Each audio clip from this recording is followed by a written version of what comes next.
কেউ এই ধরনের দাবি করে নাই, আপনাদের এখান থেকে আশ্রয় দাবি করেছেন। সেই বিষয়ে আমি অনুরোধ করবো, আমি পুনরায় একজন মানুষ হিসেবে আহার সাহেব যদি হন, আপনারা কাকে ভোট দেবেন? ভোট তো দেবেন ভালো মানুষকে। একজন মানুষ যে অন্যায় না করে, যে দুর্নীতি না করে, যে মানুষের সাথে দুর্ব্যবহার না করে, সেই সমস্ত মানুষকে ভোট দেন।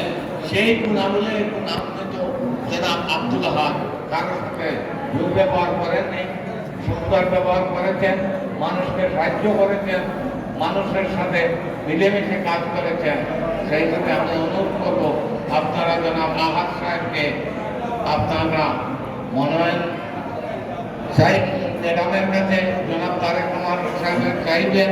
আর আমিও চাইতেছি জনাব তারেক রহমান সাহেব, জনাব বেগম খালেদা জিয়া সাহেব, ম্যাডাম খালেদা জিয়াকে জনাব তারেক আহাদ সাহেবকে মনোনয়ন দেওয়ার জন্য আপনারা যদি সবাই একমত থাকেন